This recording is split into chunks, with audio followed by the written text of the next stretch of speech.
घर में पत्नी आने से कैसे चमकी एक गरीब आदमी की किस्मत। शहर के सबसे बड़े वकील की बेटी है, खूब माल और दौलत लेकर आएगी। बहुत पढ़ी लिखी है, वकालत ही पढ़ रही है, बस रूप रंग अच्छा नहीं है, इसी कारण रिश्ते नहीं आते हैं। भतीजे और भतीजी की शादी होने से उनके घर में उसकी शादी की चिंता और बढ़ गई है।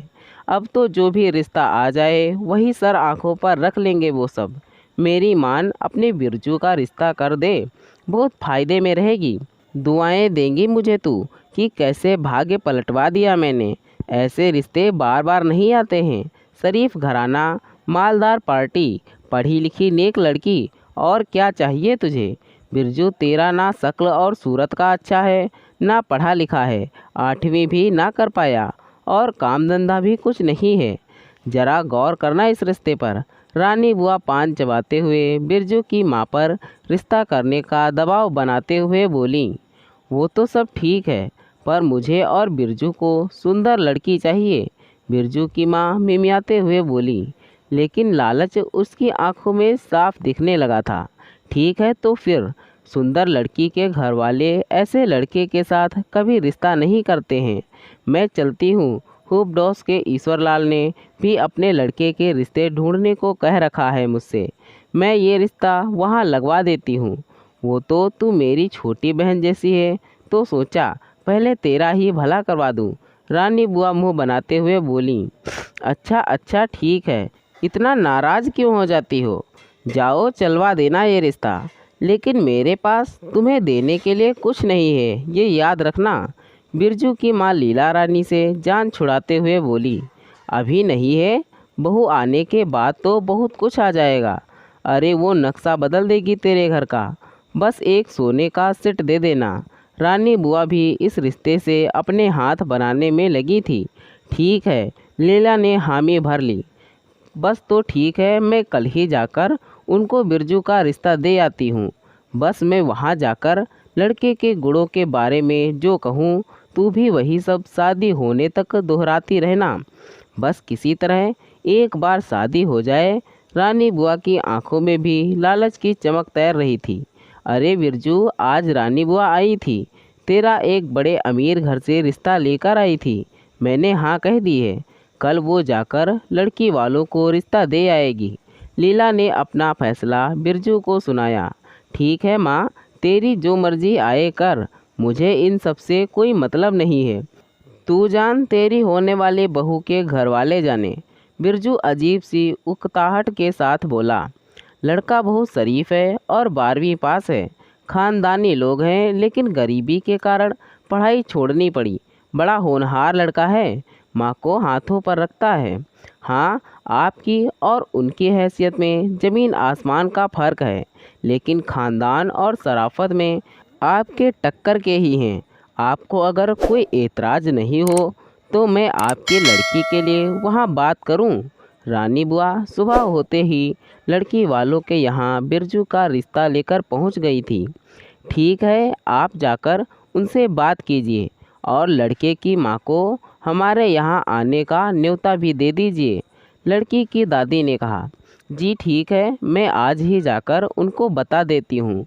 फिर वो लोग यहाँ आने की जो भी तारीख तय करेंगे, मैं आपको बता दूँगी। रानी बुआ चाय नाश्ते के बाद जल्दी से उठते हुए बोली। अरे बिरजू, उठ, आधा दिन निकल गया है, कब तक सोया रहेगा। ना जाने क्या ख्वाब देखता रहता है जो आँख नहीं खुलती है। लीला नाराज होते हुए बोली। माँ, कितनी बार बताया है कि रात भर सो नहीं पाता हूँ और सुबह आँख लगती है, इसलिए उठने में देर हो जाती है। ना जाने कहाँ नींद में गाफिल सोई हैं। ख्वाब की ताबीरें और ख्वाब हैं कि मुसलसल बेचैन होकर जगाते हैं। बिरजू हौले से बोला। पता नहीं कैसी बातें करता है, समझ ही नहीं आती हैं। अरे कोई घर में है क्या। रानी बुआ ने बिरजू के घर में घुसते हुए कहा। लो, तुम्हारी ही कमी थी बुआ, आ जाओ। अम्मा, नाश्ता रहने दें, अब यहाँ रुक नहीं सकता हूँ। जय की तरफ जा रहा हूँ, वहीं कुछ खा लूँगा। बिरजू रानी बुआ को देखते ही चिढ़ गया था। हे भगवान, इसका मुझसे कुछ पिछले जन्म का ही बैर लगता है। रानी बुआ मुंह बनाकर बोली। तुम भी जाने दो ना, क्यों बच्चे के मुंह लगती हो। वहाँ की कोई खबर बताओ, क्या बात बनी। नीला ने उत्सुकता से पूछा। हाँ, अब जब मुंह मीठा करवाएगी तभी आगे बताऊंगी। रानी बुआ मुस्कुराकर बोली। ये लो मिठाई, अब जल्दी बताओ क्या कहा उन लोगों ने। मुझसे इंतज़ार नहीं हो रहा है। लीला बेसब्री से बोली। बुलाया है तुम सबको, अच्छा सा दिन देखकर बस जल्दी चलो, कहीं देर ना हो जाए। रानी उसे डराते हुए बोली। सोने की सिट के लालच में वह बिरजू की शादी जल्दी से जल्दी कराने को तैयार थी। ठीक है, तुम ही कोई दिन बता दो। लीला सब उसी के भरोसे छोड़ते हुए बोली। फिर मैं कल ही आने का बोल आती हूँ, कल शाम को चलते हैं। रानी बुआ चटमंगनी पट ब्याह पर उतर आई थी। बात पक्की हो गई थी। लड़की वालों को बिरजू से अपनी लड़की धरा का रिश्ता करने में कोई आपत्ति नहीं थी।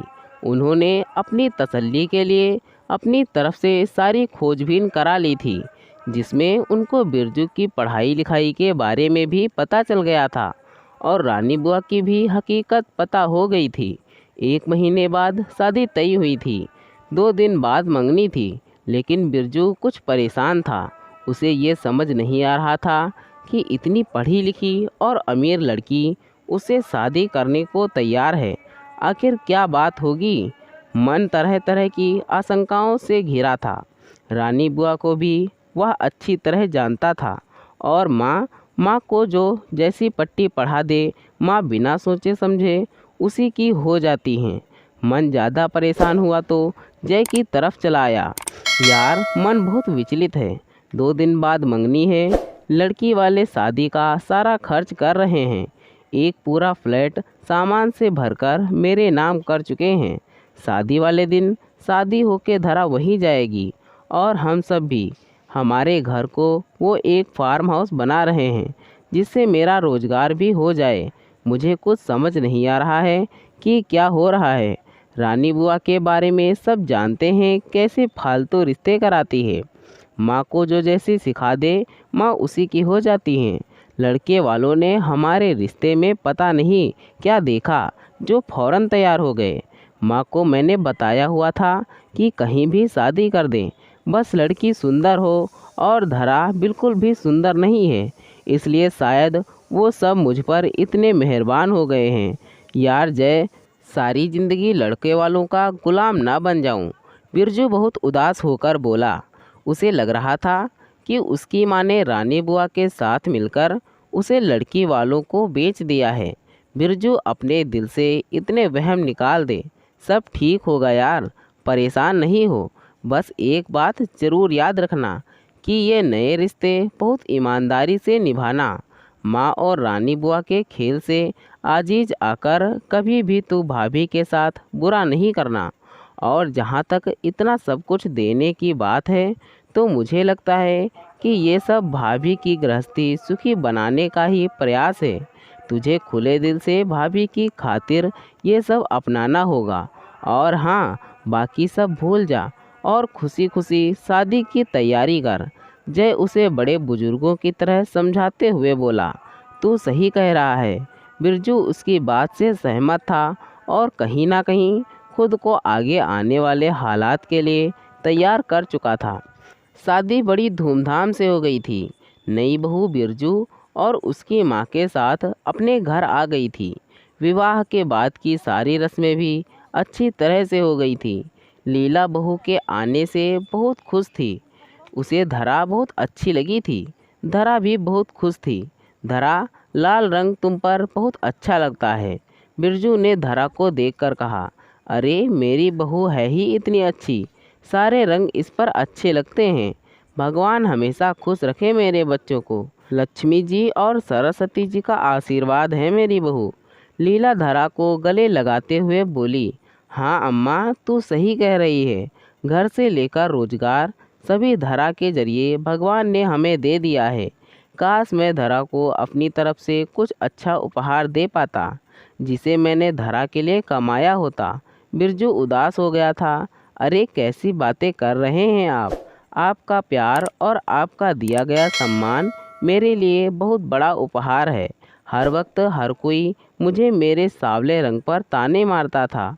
बार बार कोई ना कोई यह एहसास दिला जाता था कि मैं सुंदर नहीं हूँ, और मुझे यही लगता था कि चाहे कितनी भी दौलत मैं ले जाऊँ, लेकिन मेरी आगे जाने वाली ज़िंदगी भी ऐसी ही होगी।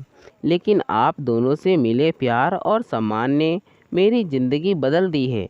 हमेशा इसी तरह आप दोनों मुझसे प्यार करते रहिएगा। धरा रोने लगी थी। बिरजू, तेरी बातें मुझे कभी समझ नहीं आती। जाने क्या कहता है, क्या सोचता रहता है।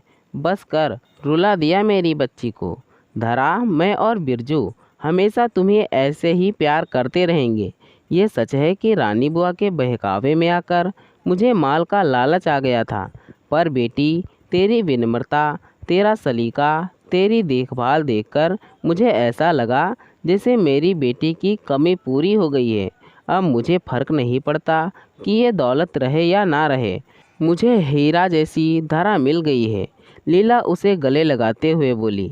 हाँ अम्मा, मुझे तो अभी तक समझ नहीं आया कि जो लोग धरा को सुंदर नहीं कहते थे, वो लोग आँख वाले थे भी या नहीं। सूरत और सीरत दोनों में से मेरी धरा तो बहुत सुंदर है।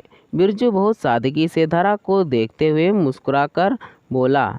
हमें यकीन था कि हमारी बेटी हमारा मान रखेगी। धरा की माँ और पिताजी अंदर आते हुए बोले। उन्होंने धरा और बाकी सबकी बातें सुन ली थी।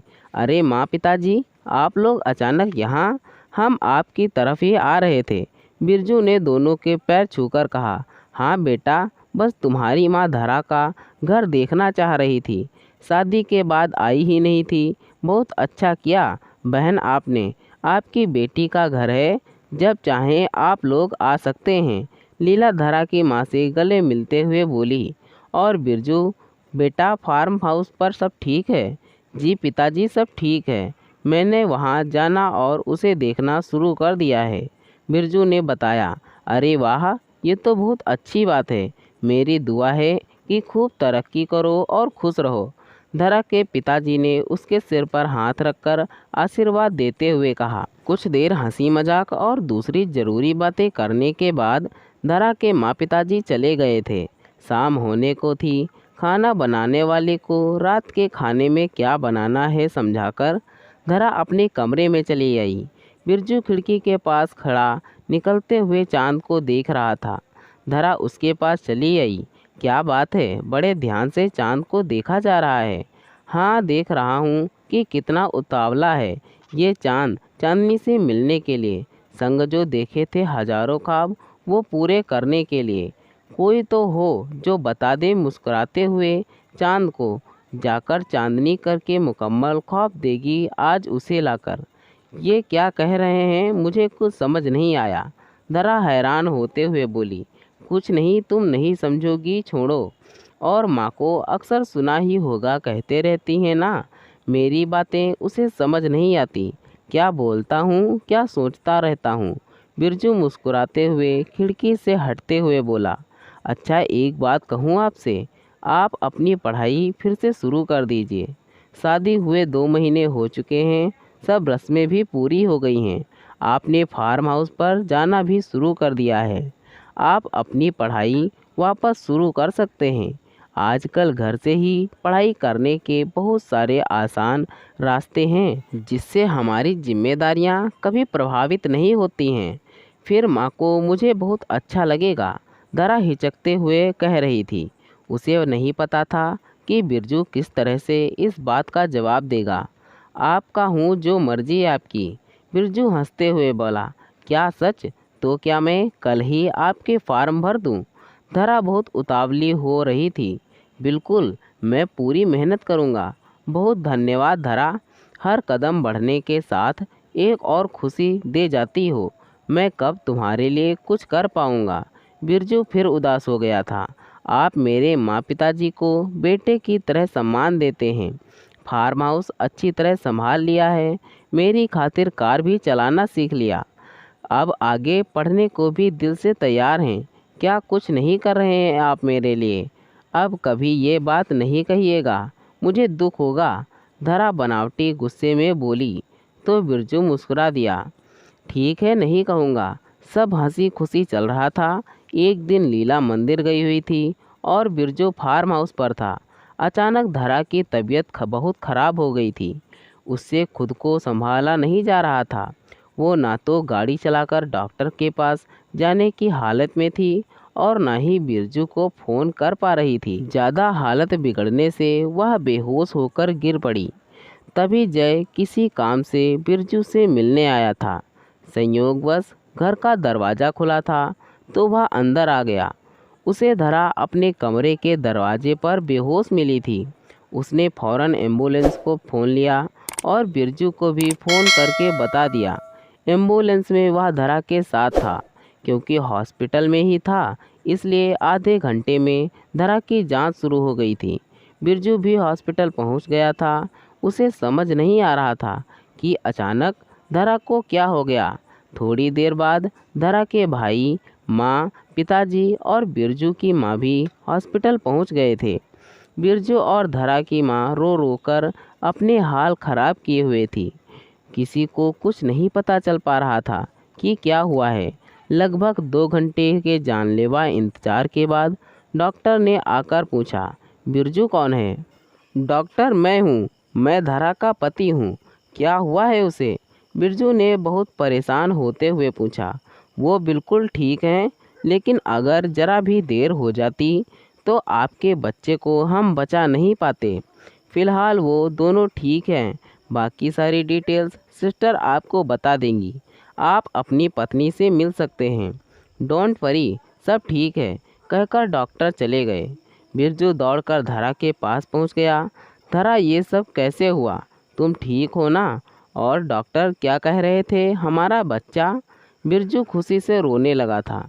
आप पेशेंट को आराम करने दीजिए।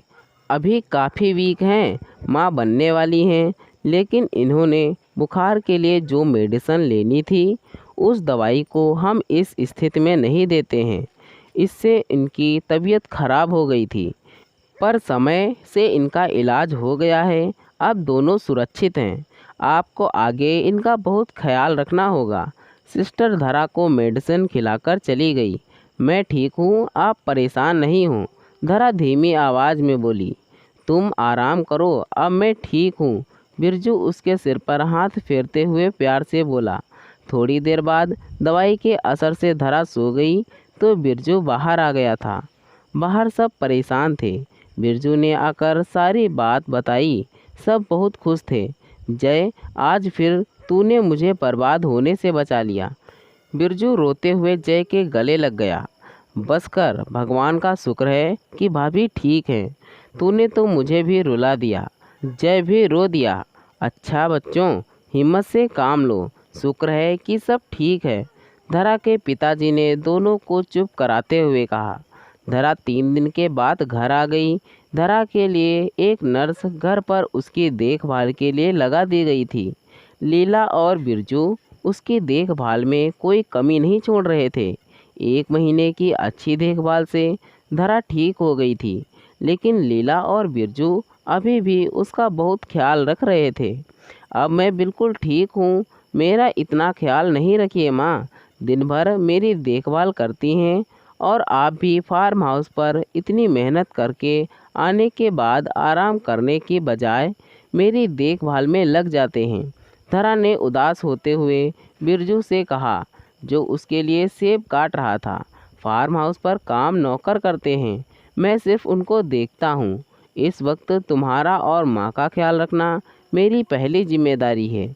बिरजू सेब उसकी तरफ बढ़ाते हुए बोला और खुद ही सोचने लगा कि धरा के आने से उनके अंदर एक जिम्मेदार व्यक्ति जीवित हो गया है। काश वो माँ के लिए, धरा के लिए और अपने आने वाले बच्चे के लिए अपना कुछ अर्जित कर पाता। यह एहसास उसे शुरू से ही बेचैन किए हुए था। धरा उसके चेहरे के आते जाते भावों को पढ़ने की कोशिश कर रही थी। अचानक बोल उठी। चांद को देखकर इतनी सुंदर पंक्तियाँ बोल रहे थे और अपने आने वाले मेहमान के लिए कुछ नहीं कहेंगे। बिरजू हैरान था कि धरा उसके इस गुण को कैसे समझ गई थी। हाँ हाँ, क्यों नहीं। बिरजू अभी भी हैरान था। इंतज़ार के पल मुश्किल तो हैं, पर सुकून यही है कि हम संग तो हैं। सख्त ही राहें मुद्द तो चला हूँ धूप में, खुशियाँ आई नन्ही कली के रूप में। हाँ बिल्कुल, आप एक सफल कवि ज़रूर बनेंगे। मुझे आपकी काबिलियत और मेहनत पर पूरा भरोसा है, धरा ने उसे हौसला देते हुए कहा। बिरजू ने सारी जिम्मेदारियां संभालते हुए अपना काव्य संकलन लिखना शुरू कर दिया था। 8 महीने की मेहनत के बाद आज बिरजू का काव्य संकलन प्रकाशित हो गया था, जिसका शीर्षक उसने धरा रखा था। पूरे संकलन में अपनी जिंदगी के संघर्ष और कमियों को और धरा के आने से बदली जिंदगी को काव्य रूप में प्रस्तुत किया था। आज घर पर उसकी पुस्तकों का उद्घाटन समारोह था, जिसमें परिवार और रिश्तेदारों के अलावा कुछ अपने मित्रों को भी बुलवाया हुआ था। सभी बिरजू के लेखन की बहुत तारीफ कर रहे थे। 1 घंटे के बाद कार्यक्रम खत्म हो चुका था। सभी अपने अपने घर जा चुके थे। मौसम अच्छा हो रहा था, इसलिए बिरजू और धरा थोड़ी देर के लिए बाहर ही बैठ गए थे। धरा, आज मैं बहुत खुश हूँ। मेरी ज़िंदगी में आने के लिए बहुत शुक्रिया। बिरजू ने दिल से उसका धन्यवाद करते हुए कहा। मैं भी बहुत खुश हूँ, आखिर अब एक लेखक की पत्नी हूँ। धरा ने इतना ही कहा था कि अचानक उसकी तबीयत खराब होने लगी, तो बिरजू उसे जल्द ही हॉस्पिटल ले आया। डॉक्टर, पता नहीं क्या हुआ है इसे, अचानक इसकी तबीयत खराब हो गई है। बिरजू ने धरा की डॉक्टर को बताया। घबराने की कोई बात नहीं है, जल्दी ही आप अपने नन्हे मेहमान की आवाज़ सुन पाएंगे। डॉक्टर मुस्कुराते हुए अंदर चली गई। अगली सुबह का सूरज मानो बिरजू की खुशियों का सूरज था। एक नन्ही कली बिरजू के घर आंगन में खिल गई थी। लीला, बिरजू, धरा के परिवार वाले सभी बहुत खुश थे। उधर बिरजू की पुस्तक को लोग बहुत पसंद कर रहे थे और एक प्रसिद्ध पब्लिकेशन कंपनी ने उसे अपने यहाँ लिखने का एक बड़ा कॉन्ट्रैक्ट भी दे दिया था। बिरजू अपनी नन्ही कली को गोद में उठाए इस बात से बहुत खुश था कि वह माँ, धरा और अपनी बच्ची को अब अपनी खुद से कमाई पहचान दे सकता है। आज उसने अपने आदर्शों के साथ लगन और कड़ी मेहनत से अपनी कमियों को शिकस्त दे दी थी। शिक्षा, मेहनत कभी बेकार नहीं जाती। मेहनत का फल हमेशा मीठा होता है। अपने आदर्शों और अपने आत्मसम्मान के लिए सभी को जागरूक होना चाहिए। ज़िंदगी आपकी है और आपका प्रयास ही इसको सफल बनाएगा। अपनी किस्मत वही चमकाते हैं जो अपनी सारी मेहनत के साथ दिल में आगे बढ़ते रहने की चाह रखते हैं। मजबूत इच्छा शक्ति सफलता की राह में आने वाली हर बाधा को पार कर जाती है। अपने फर्ज और जिम्मेदारियों को निभाते हुए खुद के प्रति भी जागरूक रहिए। वक्त की धूल में खुद के गुणों को मध्यम नहीं होने दीजिए। आप भी जिंदगी की खुशियों को जीने का अधिकार रखते हैं। भगवान ने सभी को खास बनाया है। कोई ना कोई खास गुण हर एक में मौजूद होता है। बस ज़रूरत है उसे खोजने की और अपनी मंजिल को खोजने के लिए प्रयास करने की। धन्यवाद। तो दोस्तों, यह थी हमारी आज की कहानी। अगर यह कहानी आपको पसंद आई है तो कृपया इसे लाइक करें और कहानी पर अपनी राय देने के लिए इसमें कमेंट करें। दोस्तों, ऐसी ही और कहानियाँ सुनने के लिए हमारे चैनल को सब्सक्राइब करें। दोस्तों, बेल नोटिफिकेशन को ऑन करना ना भूलें, जिससे हमारी कहानी आप तक पहुंचती रहे। धन्यवाद दोस्तों। Thanks for watching this video.